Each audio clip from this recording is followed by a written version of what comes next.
Record. And we're going. Okay. Morning, everybody. Morning. I appreciate you being here for the unplanned group. My name is David Rothstein, and today we're going to be talking about. We skipped the usual Ask the Experts format to talk about a really important subject that a lot of people are dealing with, and I've talked to Jay a bit about, and I know it's good to have a venue here as well, with Jill and some various variety of different types of people in the industry to kind of see what we can do to get a handle on what I think is really the biggest problem that people seem to be dealing with, besides the lack of actual work, is dealing with these cancellations that people are all of a sudden not willing to postpone and just trying to straight out cancel, and which is certainly their choice.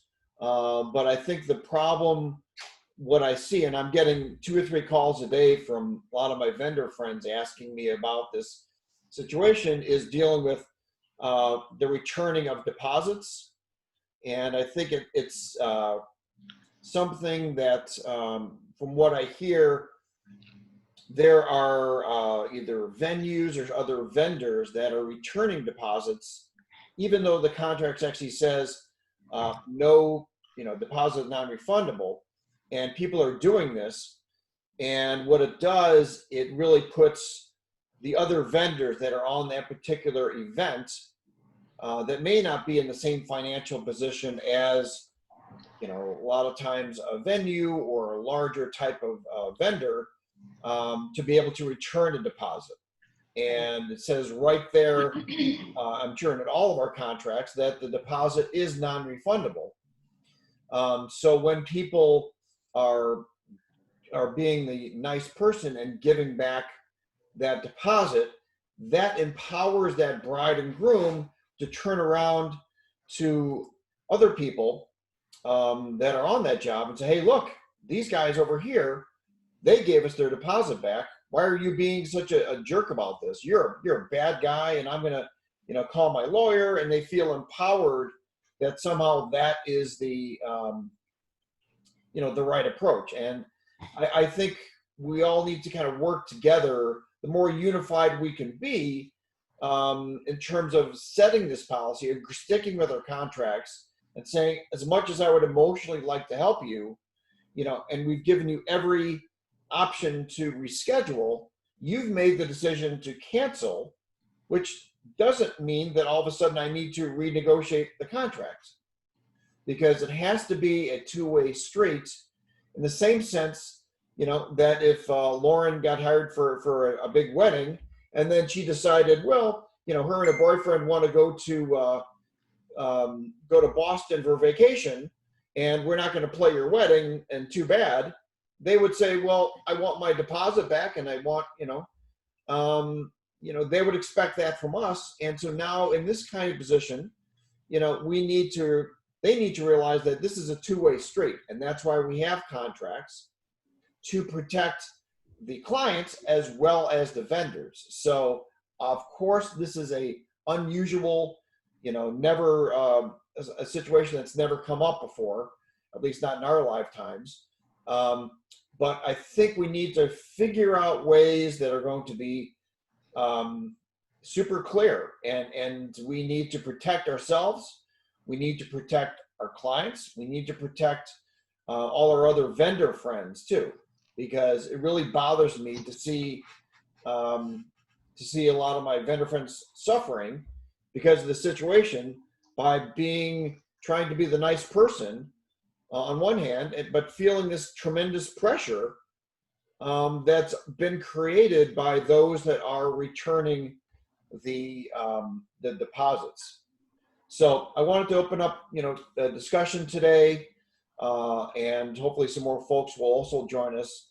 But I wanted to kind of get your experiences, your stories, some of the stuff that you're dealing with, and how you've handled situations. And Jay, I know you and I, we go way back and stuff. And I think we actually, I remember, Jill, it was at Bolingbrook Golf Club.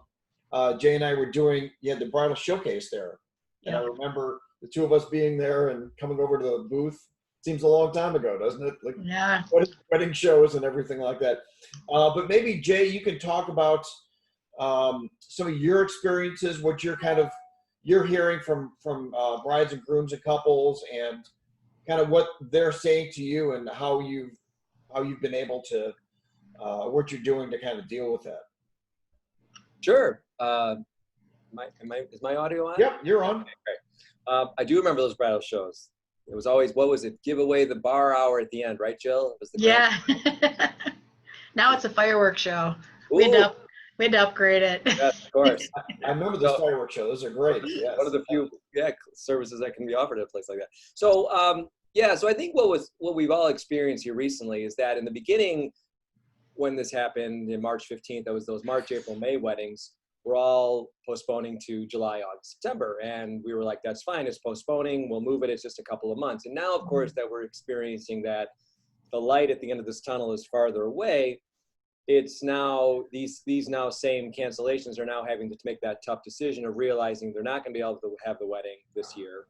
And so they, of course, deciding, do we move it or do we just cancel it? So I'm getting more of those calls than I used to. Of course, I think we all are going to have those. And I'm always very grateful when the call comes and it's we're postponing it a year, and hopefully we have the date available. And at this point, that is the case. But I've actually just had two in the last 2 days and one this morning from clients that are just outright canceling. And it's not that they're not getting married. I've asked them that, and they're like, no, we're still getting married. We're just going to do a small ceremony, but we're not going to have the reception because we can't have the reception we want, blah, blah, blah. And we may have a reception next year, but we don't know because there's so much uncertainty. And, that's out of our control, right? We all wish there was more certainty in this, but we can't control that. And so the conversations are tough. And I agree with David that, the retainer or deposit is non-refundable under any circumstances. And if I'm dealing with a bride one-on-one, a one-off, so to speak, I'm doing my best to really stick with that. I'm really not in a, because there's more of these coming about, financially, I'm not in a position to be handing back thousands of dollars over the next many weeks. It's not going to be practical. So there's a little negotiation on when it could even be transmitted back to them. But I'm also having a lot of my cancellations be ones where I'm hired through, say, the florist or through the planner. And I've got to be careful with those, I think, and I think we all do, because I can't risk burning a relationship with a florist or a planner that I'm going to work with many times over throughout the year to stick to a principle. And really, I'm just looking to their guidance. So I've seen it both, guys. I've seen it where the planner's like, you know what, everyone is giving their money back, so they're expecting you to as well. I said, okay. And then others are like, no, they're letting you keep the retainer. So I'm doing that. So I'm really just having to follow the lead of what my top relationship is. And then I always ask to look to the venue. I'm glad we have Jill here because I can't wait to hear her speak to this. Because I've had a couple of venues that are all in, all money returned, no questions asked. And then others don't. And I think because the venue is the biggest financial commitment, we're kind of a little beholden to whatever they set as the precedents, we're kind of to follow. Now, you can be really, really tough and not give it back and follow it. But if it's a one-off, I'm fine. And I've had a couple of those. I've had people yell and scream at me and threaten everything and tell me every word there is, that I'm unreasonable. They're going to give me bad reviews. I don't care about that. But if I have a florist who hires me 20 times a year and says, you know what, we're doing this. This is our policy. We'd like you to follow it. Then I am. Jill, maybe because I can't risk losing a relationship on someone that gives me $80,000 a year in business over a couple $1,000s in fees or something like that. It's not worth it in the future if I want to continue on. So that's kind of the way I'm handling it. It sucks, but as you said, David, we've never experienced this. We're all trying to become lawyers here overnight and dealing with all of these issues, and it's pretty much just misery every day. I mean, there's no new business. It's just all cancellations, movements for the rest of the year. So that's how I'm trying to deal with it, case by case, but even more on how the client hired me personally. Mm-hmm. So I'm done. Okay. All right. You want me to go? Yeah, Jill, I mean, I'd love to throw it in your court. I mean, you I guys know do you're weddings every year.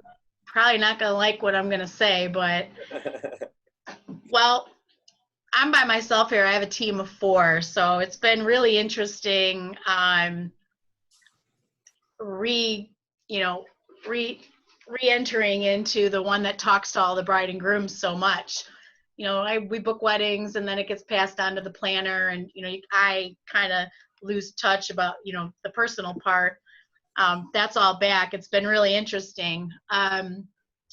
Everybody has a story. Everybody has a different scenario. I had a wedding in March. She postponed to May. He got a new job in Virginia. They moved. I mean, there's somebody's pregnant now. Somebody needs their husband's insurance or fiance's insurance. It's really been interesting to hear all the stories. Now, out of I think 80 weddings, I will say that almost 98% has rescheduled.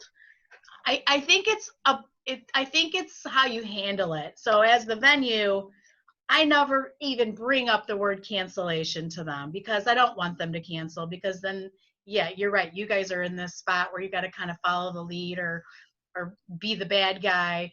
The word never comes up, but some of these people have it in their head that, oh my gosh, I've got $15,000 sitting over at Bolingbrook. Why don't we just get married? We'll have 10 people and then we're going to go buy a house. So the deposits over here are significant, like at any venue.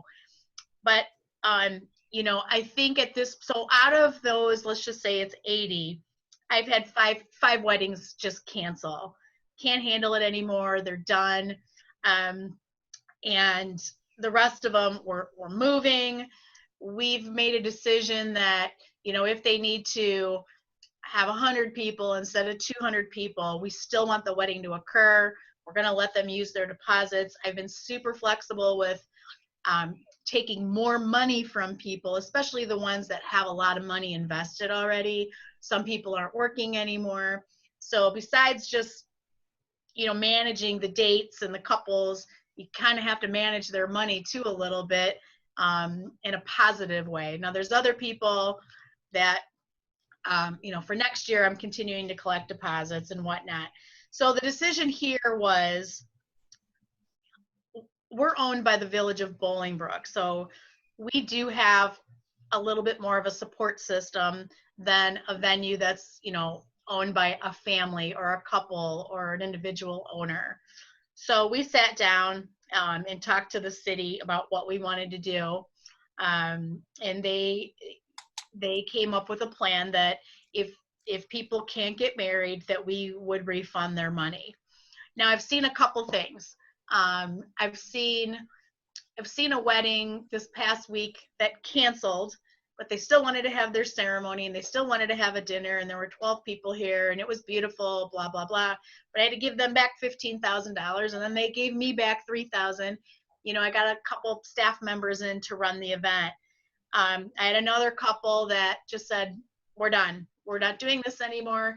And they just sent me a beautiful picture of themselves in a park somewhere. So I feel like at the beginning, I was taking it a little bit more personally than I should have. My contract has the force majeure, contract, like the clause like everybody else's. I almost was getting defensive when they wanted to cancel, and then I realized it's really wasn't in my place that to make those decisions.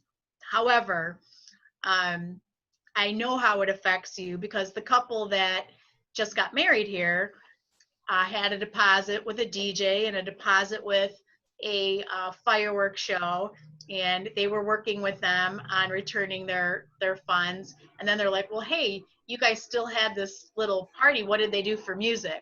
Well, they brought a little speaker. Tim Whaley was able to come and take some pictures and use some of their money, but so I feel like that was more June and July. August and September, these people are holding out. These people think that there is a possibility that they're going to have a wedding. So the trend of my cancellations, the 5 that I had, 4 of them were before July, and then I did have an elderly couple in October that, it just made sense. It was a small wedding, and it just made sense that they didn't want to move forward. After August 1, I don't have any cancellations. People are holding out. People are moving dates. The problem with that is I'm holding these safety dates for next year for these couples. And if their weddings do happen, which I hope they do, now I got a bunch of open dates available for next year. So, which is fine. We'll work hard to get rid of those because the inventory is low for next year. There's a lot of demand for these dates that people are still holding because they don't know what to do.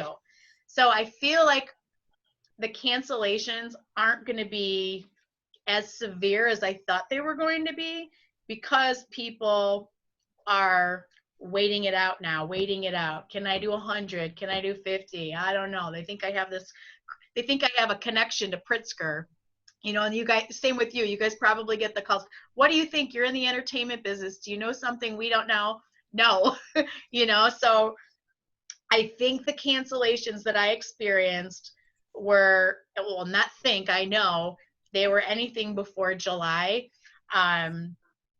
Again, the word never comes out of my mouth. Hey, if you guys want to cancel, we'll give you your money back, because it just doesn't, I would never do that. The ones that I think have, their friends telling them different things and their families telling them different things, and who might not have a home yet, or some people are, 34, they want to get married, they want to have children.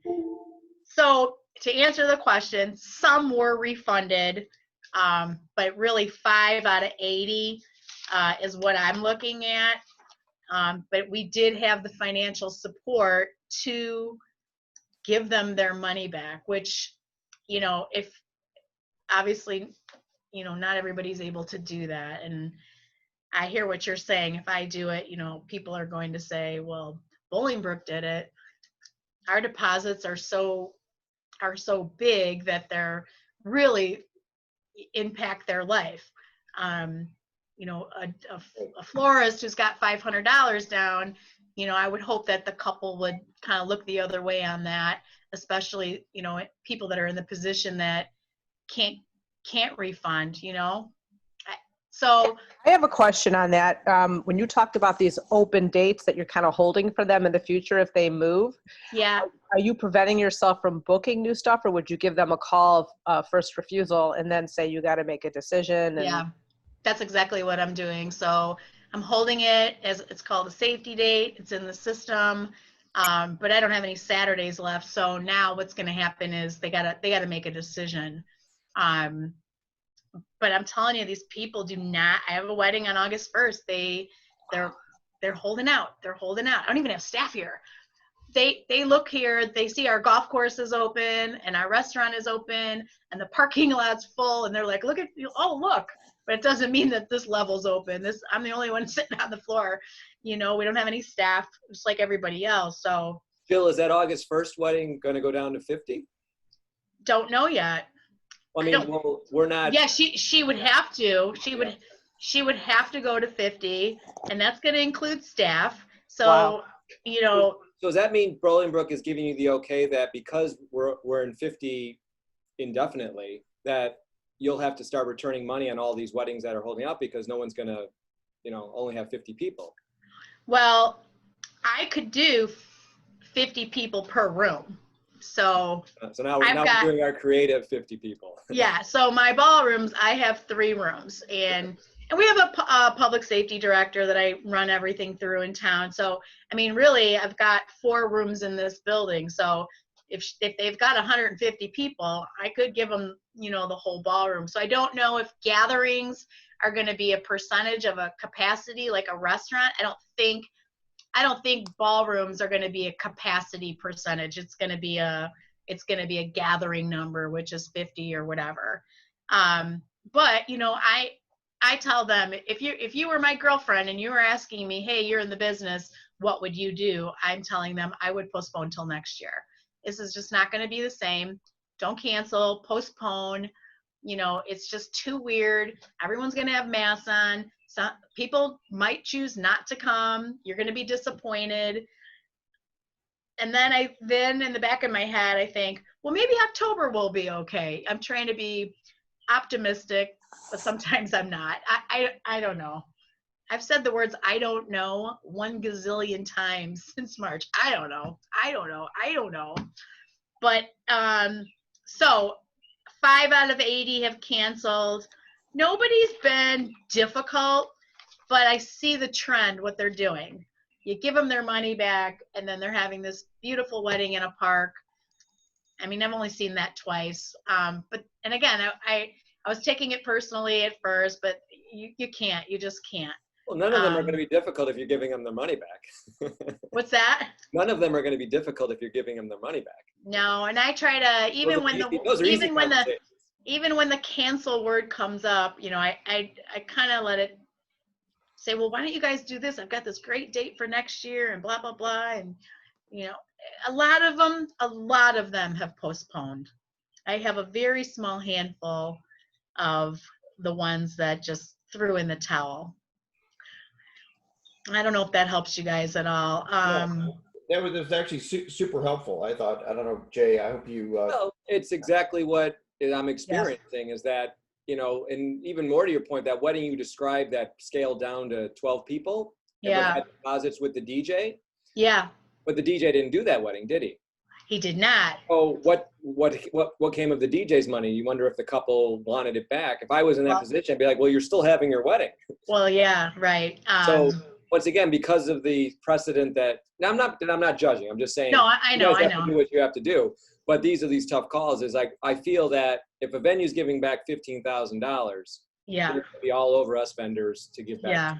Because they're like, it's been set, and that's fine. I mean, as you said, everyone. That's why I just feel, as much as it'd be nice for us to all be on the same page, every business has to do what they have to do, and Bolingbrook has the means to give it back. And once again, it's not 40 weddings, it's 5. Yeah. And we hope as you said, everyone's, you know, postponing. We'll see, you know, as we get into August, maybe, hopefully you won't have any more. Everyone just keeps moving, but Yeah. It's like I said, it's every day is different. Like every day there's something new that's coming out. You know, people. I had a girl. I couldn't do a bridal shower for a girl, but her wedding's happening in Wisconsin. Oh. I had my first bride send a comment, you know, as we were communicating, that said, "Hey, are you still holding that date for me in September for next year? I just found out Indiana's hosting weddings." And I said, if you're going to Indiana, let me know, because I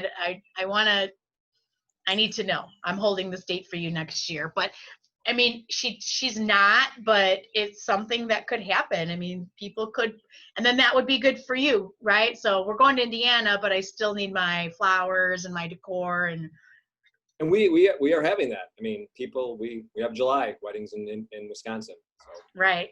So good for you that you were able to hang on to that. But so it's different. So the venue would lose out, but the other vendors would be fine, and then vice versa. I don't really understand the whole concept of like, it's legal in Ohio or Indiana or Wisconsin. You know, I don't know if most people realize that the virus doesn't watch CNN. The virus doesn't read the newspaper. The virus is hanging in there. We're just kind of got some exercise in. And who's got exercise? Let me just move that. Okay. Who has time for progressing my. Okay, I'm gonna look at Andre. So the virus doesn't care, and I don't understand. Like, all of a sudden, the rules don't apply to science in the state of Wisconsin. So I just don't quite understand how now you can have a 300-person wedding because it's legal there, right? I mean, yeah.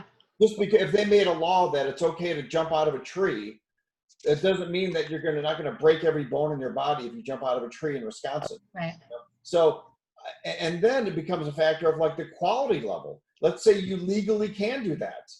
do you want to have that kind of tension, that kind of responsibility of putting all those people in that position where, God forbid you have, a grandfather that gets the virus and all this, and then he dies or something. Are you going to sue the venue? Are you going to sue the wedding planner, the Yeah. room?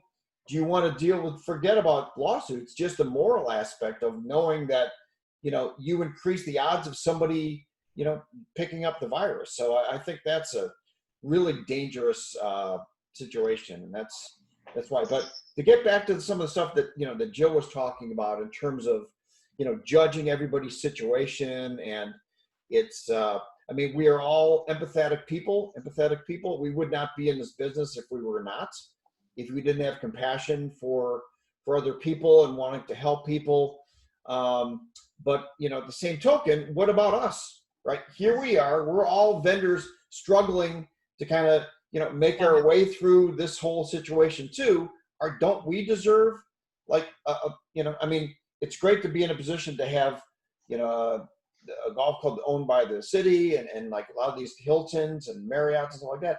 But for, guys like me and Jay and Michelle and Andre and Mike, and Lauren, it's really, it makes a much bigger impact to do that. So maybe there's a way of saying for vendors of like, we, are able to, well, obviously you're doing everything you can to postpone. Right. We don't want to bring up the idea of cancellation. That's hitting the red nuclear button. And I don't think it's something we should introduce as a viable option to couples unless they bring it up, and which I think is great you're doing. But maybe there's a way of saying like, if you have a policy, or this applies to any vendors, you have a policy where you are willing to give back a deposit, which I hope would be a very, very small percentage situation, if not none, but be able to say that, look, this is what our company is able to do. Do not expect other vendors that are on this same wedding to have the same policy. They have every right to hold on to their deposits, and you have to respect the contract, because if we are able to give you your deposit back, this does not this doesn't set a precedence for all the other vendors that they are now obligated to do the same. So maybe there's a way of kind of phrasing that. Obviously we want to reduce as many cancellations, eliminate as many cancellations as possible, but and just give them as many options as we can to to say that, what about looking at this date, or maybe we could do a Friday or a Sunday, or how about we do a smaller wedding now, and then a year from now we use that deposit towards an actual full wedding on this other date. Yeah, I'm doing that in July as well. I have a July 25th wedding that has postponed to next year, and they're able to do something small. So that's happening as well. I feel, we live in a very entitled world, right? Yes. So a lot of times it helps if there are parents involved, which I don't know if you get as much as I get.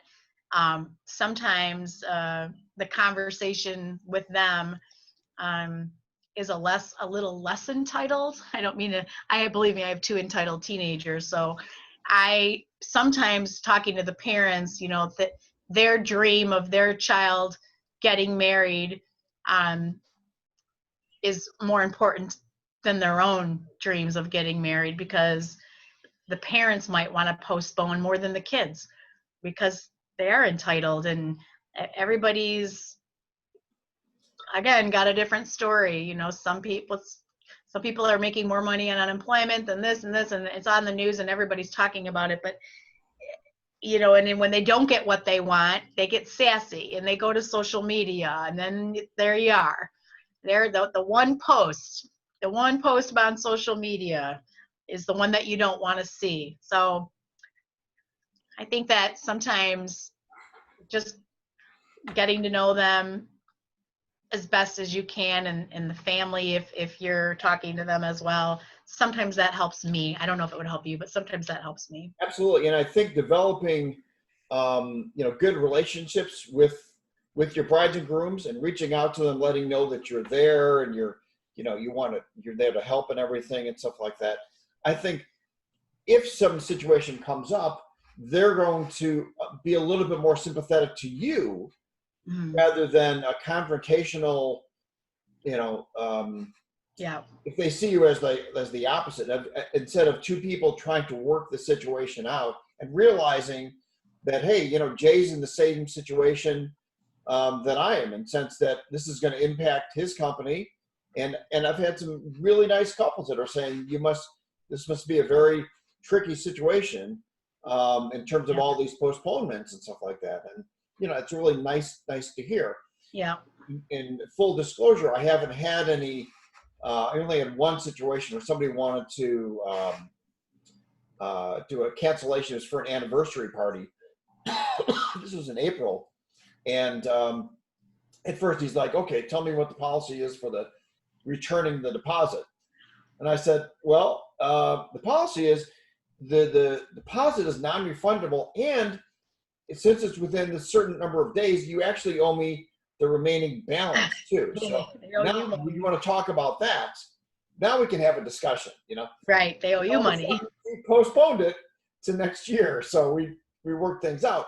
But, I don't think we need to be, because we are such an accommodating type of industry, but I don't think we need to be like cowards, like, oh, whatever you think is, because we're so fearful of getting some ridiculous review or something. I think we have every right to stand up and be like, you know what? I've been in business 20 years. I know what I'm doing. I treat people with respect, and I'm going to demand that back. Right. So, you can try to threaten me with all this kinds of stuff. And I think just about every business is going to have, some kind of ridiculous review. And, if it's a review about some terms of a contract, that's one thing. But, it's not about our work, the quality of our work, or anything like that. I think people will look past those types of things. Yeah. And I think it's very trivial and very selfish for people to threaten that type of thing. But I think we as a industry have to look out for each other in the big picture of stuff, because like Jay said, maybe there is a unique situation where you have to accommodate somebody because of, a particular specific reason, but we want to avoid that at all costs, because, I think it's kind of disrespectful a little bit for a planner or a florist or whatever to tell us how to run our businesses, and to say like, well, this is kind of what we're doing. Well, that's good for you, but I'm over here, I don't go knock on my neighbor's door and tell them to change their, their new countertop in their kitchen. You say, I love working with you and I appreciate all the work and stuff like that, but I'm not in a position to return the deposit. And I just don't think we have a right to tell other people how to run their businesses and just say, I'm going to cut you off if you don't give me what I think. You know what I mean? Unless what about like, and it hasn't happened yet, but to me, but has anyone been threatened with lawsuits on deposits? Because that's another beast, because even if it's frivolous, you got to spend money to defend yourself. Right. Yeah. And for that matter, we actually had a contract attorney on the show about 3 weeks ago or so. And he said one of the biggest things for contracts, and this may not be something you have, but to have attorney's fees would have to be covered. The client would have to cover the attorney fees to protect yourself. And his exact wording is a little more specific, but go back and check out the Zoom. I did record it and everything. It's Jonathan Rosen, and I can put you in touch with him too. He's really great. If they're going to like threaten you with some kind of lawsuit, it is a scary proposition, certainly, but this is why we have contracts. And I know a very prominent venue in the Chicagoland area, and she has got a number of different lawsuits that she's dealing with. But, you know, three of them have, the lawyer has said, look, we don't have any kind of a case because it's written in the actual contract. I'm guessing that client probably hasn't read their actual contract, see what the terms are. I mean, at least our terms, it says the contract, the deposit is non-refundable, period. It doesn't say non-refundable unless there's a pandemic virus, unless, you know, it's an odd number Tuesday, unless, you know, whatever. That covers everything. Well, what I've been doing is having, you know, I give them one legitimate move, like a one time. And I'm like, I have an amendment on there that says, you know, freeze them on the old date. But if they move again, they can, then they're going to be subjected possibly to having to pay that if I cannot get another booking for the same time and, you know, financial fees during that time. And I give them a 6-month window. Like if they move it, I had someone that wanted to move it and moved it from June to September and now to next June, you know, and we don't know what's going to happen, but that's also prime time. So I said, it's a one-shot deal. If you move it again, if you move it more than 6 months ahead of an inquiry date, like if they say in March, hey, we're not going to have it in June, but we're going to have it next, you know, farther than 6 months later, then they're going to be subjected to a brand new contract with new pricing and will only be relieved on the old one, which is really the third date, if someone else takes it. I've had people sign it because it's, you know, it's tough. The further out they go too, we don't know what's going to happen. I mean, new dates are going to come and we can't put ourselves into a position where we don't have a business by the time these events happen. Yeah, absolutely. And I mean, there's no guarantee that 2021 is going to be right. a giant vaccine is going to come along and save the day. I mean, the Houston Symphony Orchestra has canceled their season until 2022. Wow. Who's that? Houston Symphony Orchestra canceled their entire season until 2022. Wow. I mean, that's a little extreme for me and stuff. I mean, but it's it's really I mean, I think that's why, you know, we have to look at some other pivots, you know, some things that we can do to kind of keep things going until we can you know, find a way through these big weddings and stuff, because I don't know, I think I'm glad that, you know, Lauren, you've set up a policy and you're very clear with it, and I think that is that makes people feel comfortable to know what they're dealing with.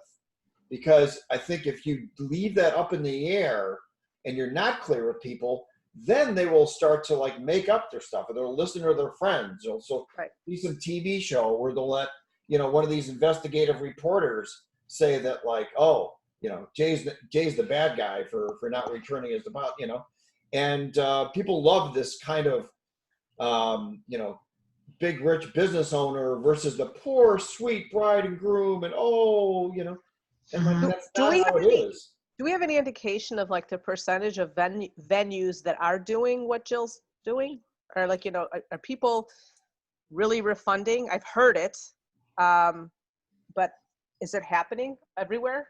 Well, I don't know if it's happening everywhere, but somebody had posted on the page, and I can take a quick look at it, saying that. Yeah, I saw that too. I saw that too. But I wanted like no actual exactly. numbers, like how, and is it different for if it's a hotel venue versus a freestanding venue? You know, what is that? Because I think that would help. Well, Lauren, I don't think it's possible we'd ever know that information.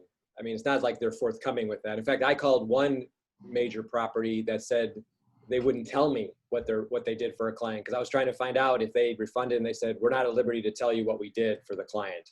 So good luck. So it's I don't think it's really practical to understand because that's not something they're going to really want to share with you, the way they handle it. And depending on how corporate they are, it might go up the ladder really far. I think as we've kind of all said, it's just a matter of, I try to find out what the venue does because I think they're the leader in kind of directing what we do.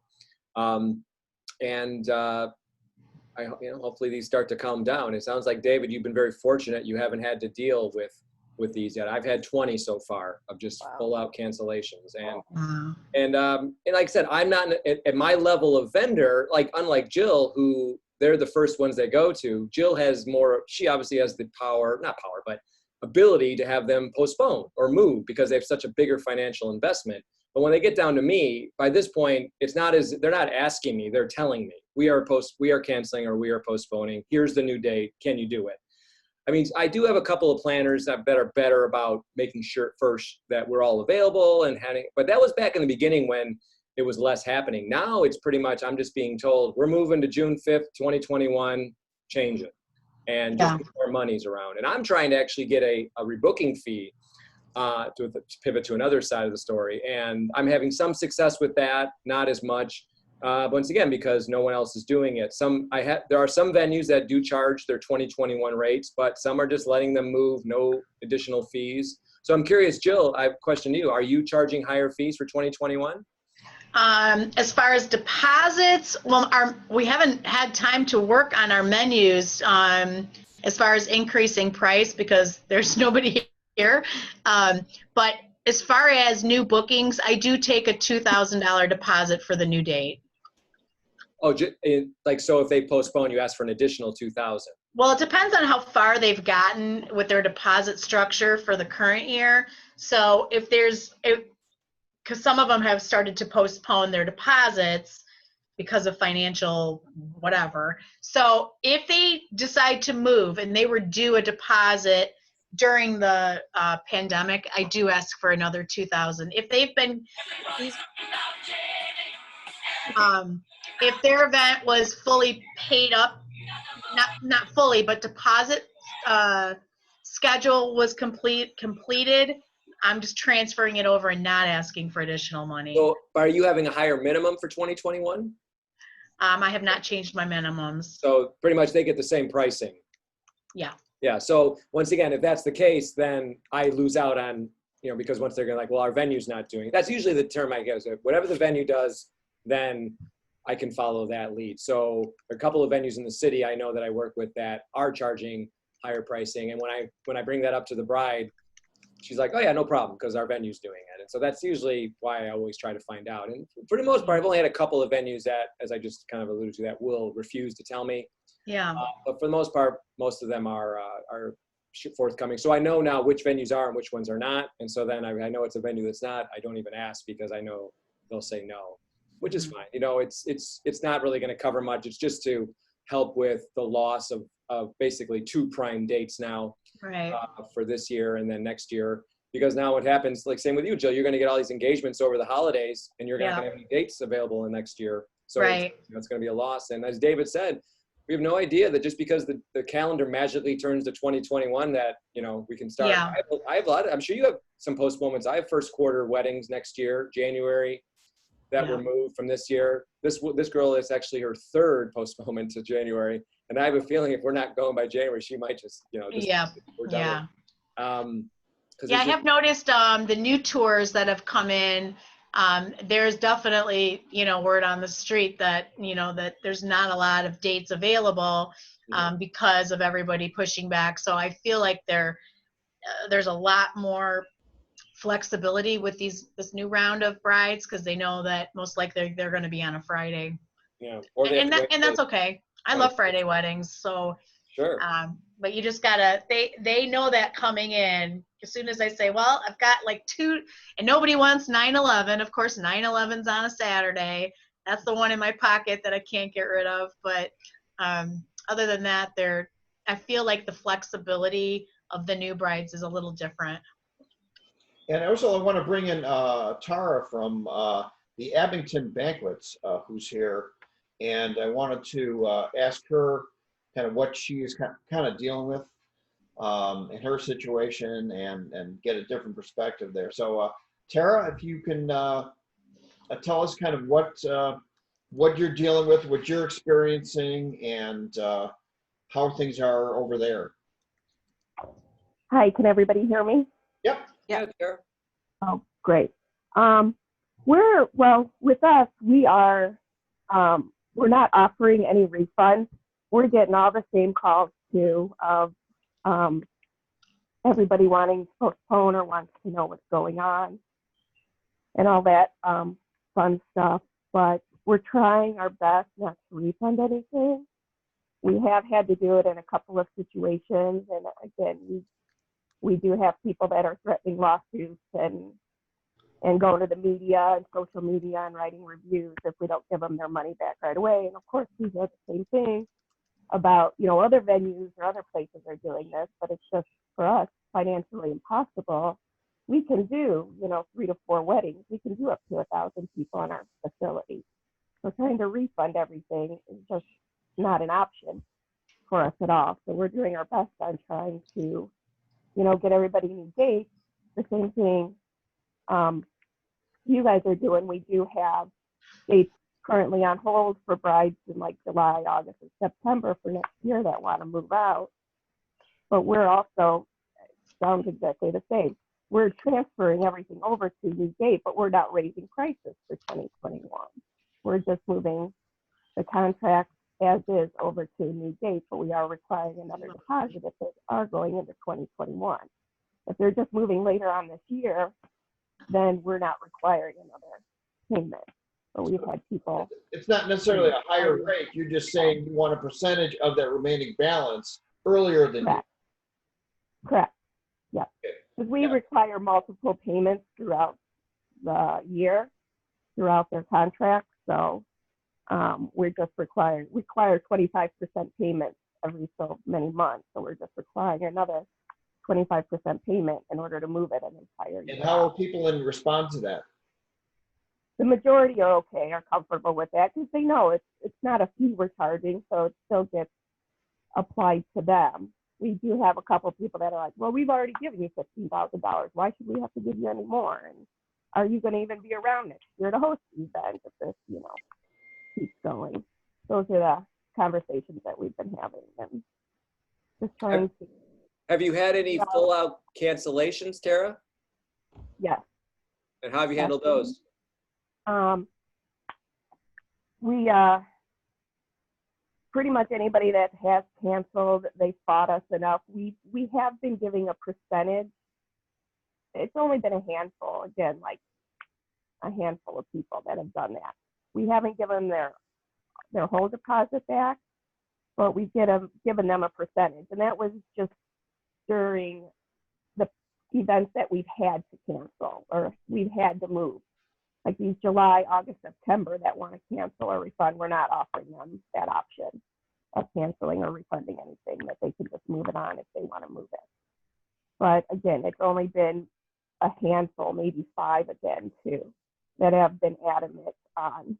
And it's the real large ones that, are looking at 500 people, 800 people that want to cancel because they're like, this is no way we're ever going to be able to do this. So are you having weddings in the fall planning to reduce their guest counts dramatically? We have, if people are looking or concerned about it, we are not holding people to their minimums this year. We just, again, like he was saying, it's better for us to have the wedding than not to have it at all. Sure. So, or to have them postpone it. So we are working with everybody on their minimum. We just figure this year is pretty much gone. So whatever we can do to save what we can, that's kind of what we're doing. So it is hopefully getting them to be comfortable with not having as many people. And we're fine with that as well.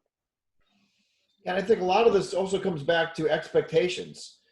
People, getting information from bad sources, getting them from CBS News or whatever news source is doing some story about the horrible vendor who's stealing all the money from the poor bride and groom. I think, it's up to us to kind of be the, maybe the guide for these people and to kind of just say, hey, look, we're going to hold your hand and walk you through this stuff. We're going to get through this together. And we're reasonable people. You're reasonable people. and let's see if we can find a date that works better for you, Right. and keep it in that kind of empathetic but authoritative type Mhm. of thing. Yeah, And, for sure. of course, there's going to be exceptions, and I have I think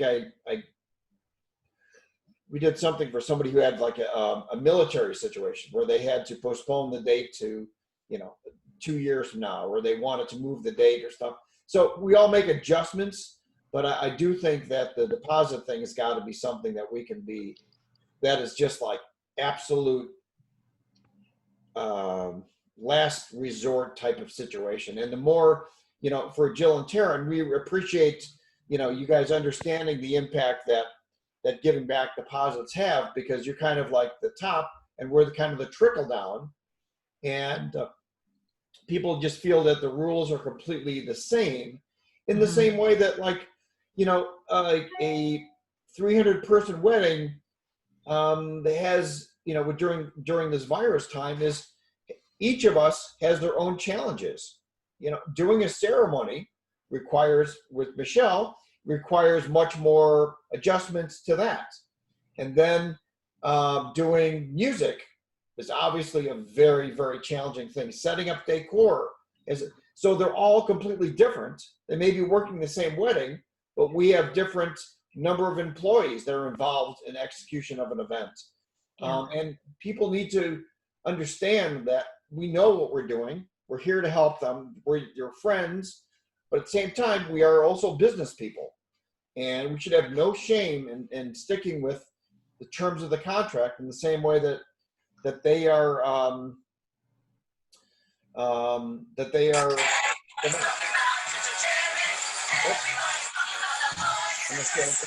98 degrees is calling somebody. Sure. Boy band alert. Okay. Yeah. So it's really tricky, and there's a note here saying somebody had called the Langham and said that they have an actual voicemail. If you're waiting for a deposit on a deposit refund, press number 1. Yeah, I had called to try to secure, a hotel block, and it literally was, no one's working in the hotel right now. Everyone's working remote. If you're waiting on a deposit, press 1. If you need to speak to someone regarding X, press 2. It was unbelievable. So it's like out there. That's why I was asking how prevalent it is. Yeah, it's and I don't know if the city hotels are they even open yet. My husband works for the Palmer House, and he's been furloughed since March, and I just don't see. And he manages the team that sets up all the conventions and the weddings, and Yeah. I don't see him going back this year at all. I know the Radisson Blue Aqua, I just got an email this morning that they're open again.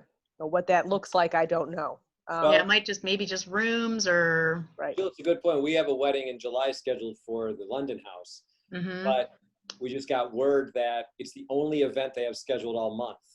So they're not going to bring their staff back for one event. So they're actually they're canceling on the bride. Yeah, right. Wow. It's not. It's just like so tricky. In the beginning, we all thought it was in the brides and grooms. They were in the driver's seat to make the decision. I'm like, we're going to bend the rules. We're going to do this. But now it's, as you know, it has nothing to do with them. It has to be a whole collaborative effort. And it's the employees, it's the venue, what makes sense financially, and all the different avenues. And especially for the venues and the hotels, I mean, you have the same decision. I mean, if you had one event in July, I mean, it's really tough to like bring back the entire staff and for one event, right? Yeah, you need dishwashers, you need cooks. I mean, it's decision. So they made the decision that, I'm sorry, you're gonna have to postpone your wedding. And wow. But you're right. I don't because, like I said, not do we want to get too much into the whole meat and the politics, but it's like, what is the light at the end of the tunnel here? It's just so far out there. It's just going to be small events growing into bigger events, because it's just not, and we never know. That's why I'm nervous about even 2021. What's going to make that a special year? Right. I mean, and then the university's not opening, and the world has changed. I got one going, supposedly leaving in the fall, and he's going to have a single dorm room. Wow. Yeah, and the cafeteria is only going to be open part-time. I mean, it's just nuts. Yeah, it's just the rules are all over the place, and that's the biggest Yeah. problem we have. Do you guys know of any vendors like yourselves that are not comfortable finishing out the year, that have told told the brides and grooms that they won't be honoring their contract as a DJ or a florist or? Yeah, I mean, I haven't actively told anybody that I wouldn't feel comfortable, but some people have asked me just to see how I'm feeling with things, and I said, obviously I'm hesitant. I want to perform your wedding, but I'm not going to bring in a 14-piece orchestra to play for your wedding, just because of the factors that go into that, and I don't. I haven't been confronted with it per se, and me having to say, like, I'm not playing your wedding. Right. I'm hoping they will come to their senses. What's really weird, I don't know about you guys, but I have like November and December have all moved to next year. Yet I have people in August that are like, Yeah. ready to go, and like I'm sorry. So is it all perception and stuff? But I'm kind of letting. I went, I called each couple at a certain point, and I've told them that this is something to consider if you are considering changing your dates. We can easily do that. We'll do that free of charge for you. We'll work with you to find a good date. Obviously, we want to avoid any type of cancellation because that's very difficult on a lot of people's parts. But we'll do everything we can to make the rescheduling super easy for you. And that's worked really well. Just they feel reassured and stuff. But So David, what are you going to do about those August weddings if they go forward? well, that's a good question. I actually had one today that wrote this morning, and he said we're switching over to a 50-person wedding, and they wanted to do an anniversary. They wanted to do a smaller party now, and then a year from now, do another party with the full band. Yeah. So I have to respond to that after this. That's not a tough conversation. But as you've been seeing in some of these other states, kind of the rogue weddings that are happening, right? They're moving to private properties and doing 300-person weddings. And God, I won't go. I had one that inquired about that. They wanted to go right over the border in Kenosha somewhere. Yeah. And I just said, I can't. I mean, it's something in the next 3 months. It's like, no way. Yeah. Right. Yeah, it is a little crazy. I'm not sure where they're coming from, and I think nowadays. Hello, Amy, and Mike. Is tomorrow here too, or you have two identities? You have PJ. Here. Okay.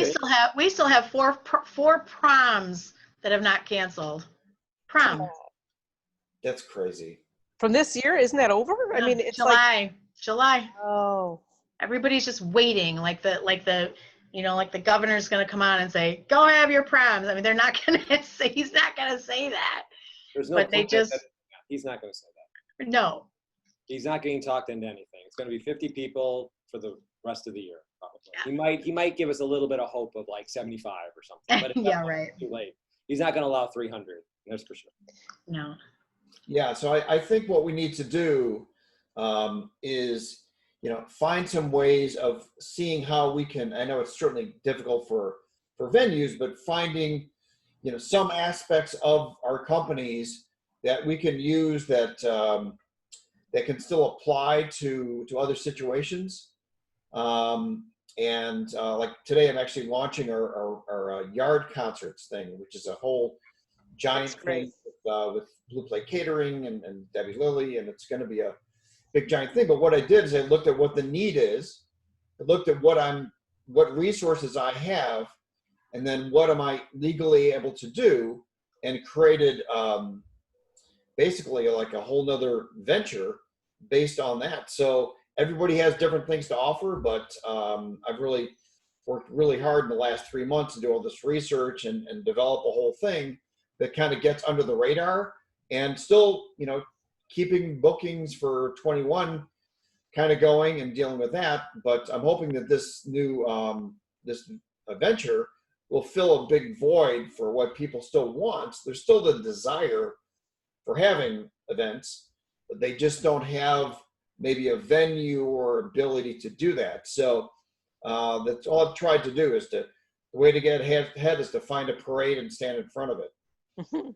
So that's what I've done, and I'm going to be launching this thing hopefully later this afternoon. But it has been a lot of evaluation and looking at some different options, and because like we're all talking about, nobody knows what 2021 is. I mean, for a major symphony orchestra, switch over to not take events until 2022.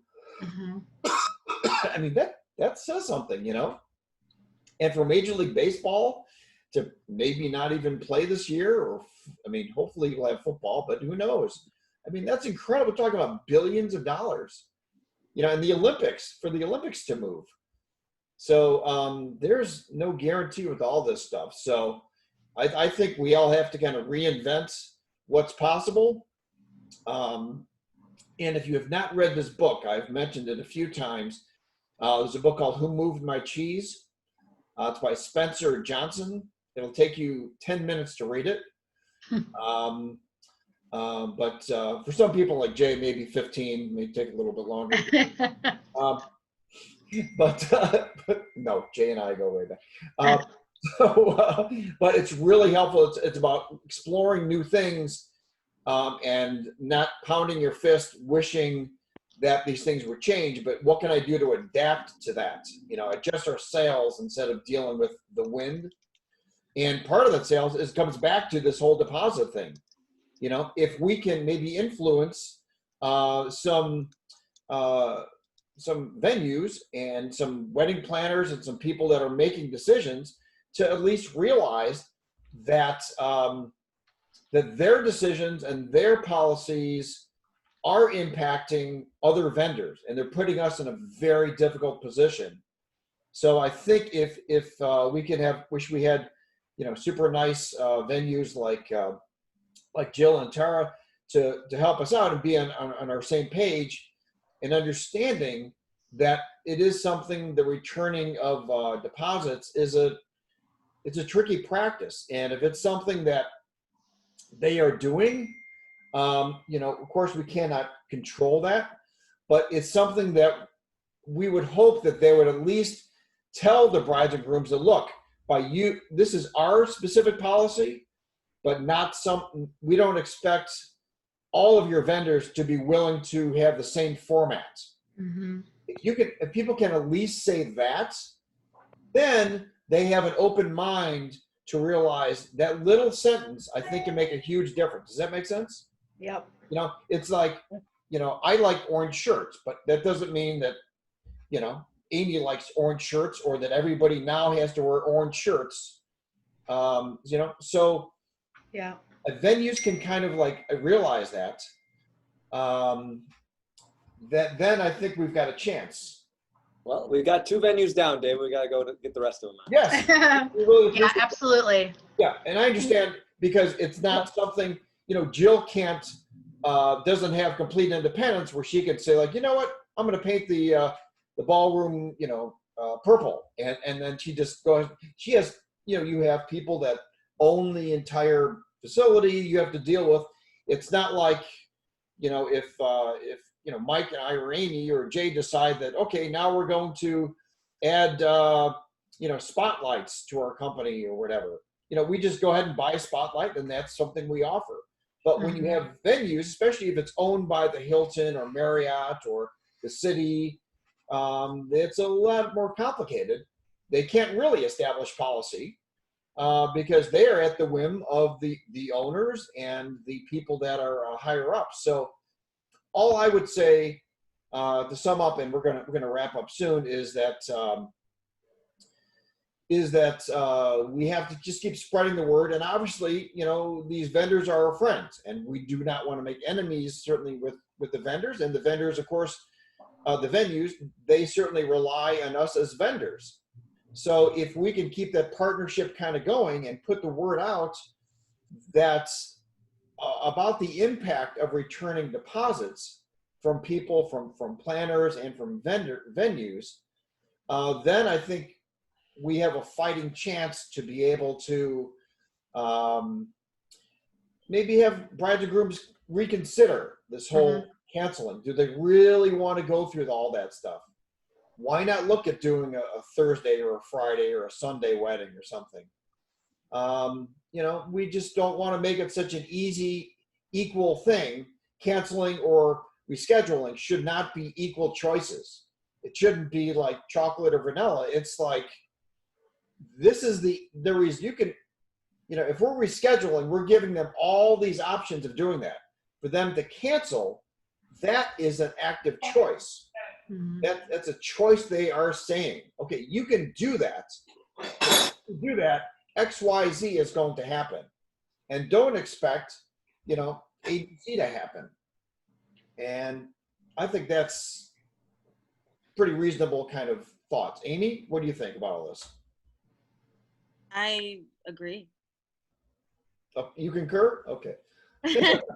I mean, no, I haven't given back any deposits, but I did have a couple people who paid in full in March, and I had to give a large sum of money back to both clients. They actually rescheduled to August and then just canceled. If there's not, have one of you come back down, but our neighbor upstairs said that he was opening.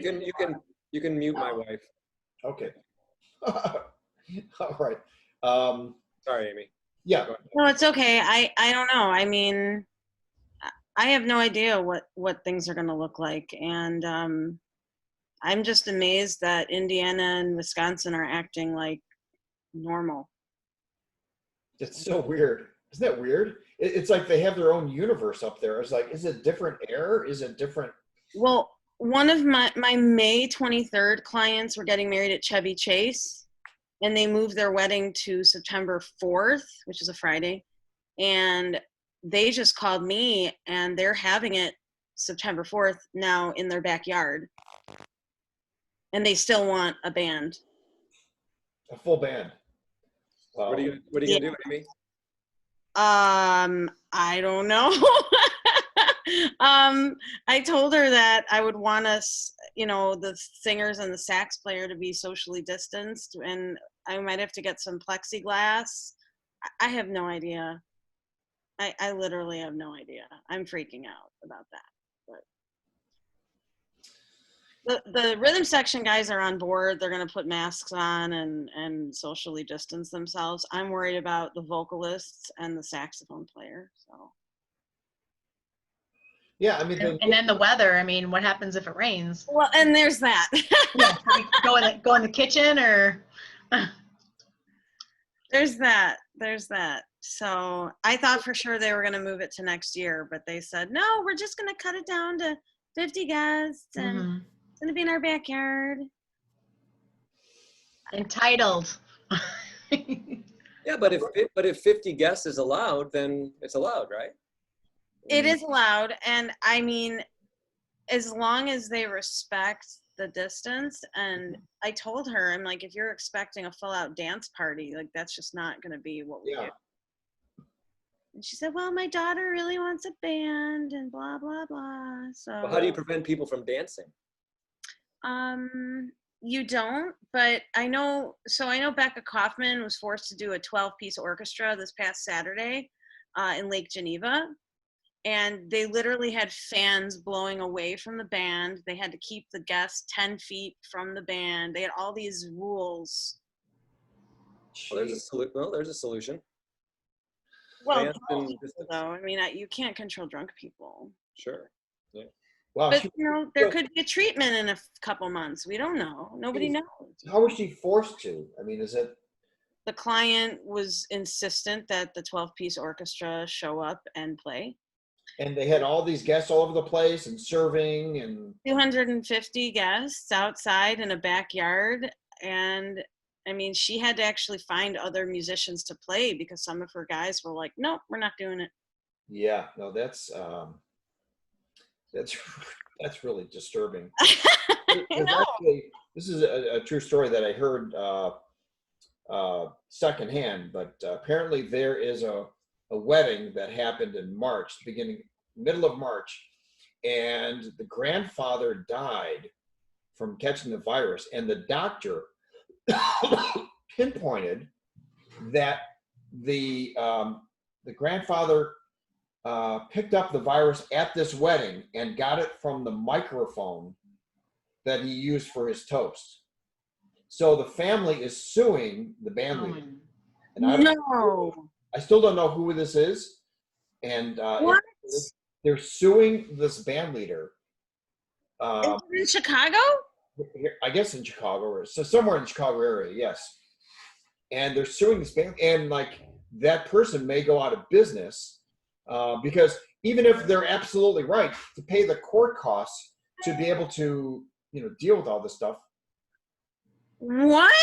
Oh my God, it's not funny. I'm not laughing. It's insane. I'm horrified. I mean, first of all, how can you pinpoint that? Who knows what variations you? So it's just people are really kind of crazy out there, and all it takes they can. Is that nuts? Right? I'm like crying, laughing right now. I know it's terrible. Insane. Yeah, it's just insane. So I mean that's an extreme case, of course, but when Jill, if you have some big giant wedding there, and God forbid somebody picks up the virus, I mean, who is responsible for this? Right? Who is going to? Yeah, and that's why the only thing we can do is follow the guidelines. Yeah, I mean, it's just. I mean, I heard that whitetail in Aurora, is it Aurora or no, Yorkville? I hear that they've been hosting. I'm hoping this isn't true, but I've heard that they have been hosting weddings throughout this whole ordeal. Because my planner Nicolette used to work there, and she's still friends with some of their people. And they're saying that whitetail, the course is still operating. I know there's several West suburban venues that are pushing to open up for weddings of 200 or less, and they've been writing letters to the governor. And I even saw Taryn had sent me one of Taryn's coworkers. Taryn's not with me anymore. She's at Mistwood now. I don't know if you guys knew that. Okay. But she told me that her coworker was shopping for venues and went to Whitetail and got some information, and it was followed up with an email saying that we are not closing during the pandemic. I actually saw the letter. Just insane. Yeah, I don't really understand because the virus doesn't care what we think. The virus couldn't care what your policy is, couldn't care what your governor thinks. I mean, it is getting better for sure. Yeah. And stuff, and I do hope we come up with a vaccine and things get. Weddings can't go away. Like, people have to get married. People have to have anniversary parties. They have to have. Well, there's going to be I think there's going to be a quote unquote, new normal version of what events are. And that's my bet that they will still have events, but they will look differently. And so I'm not going to give away all my my secrets and stuff, but I think there is going to be the concept of what a venue is going to change dramatically. The definition of what the venue is going to be changing dramatically. So I'll just leave it at that. And so. Oh, gee, thanks. Just leave it at that. No. I think it's going to become I think it's going to be more spit it out. Private.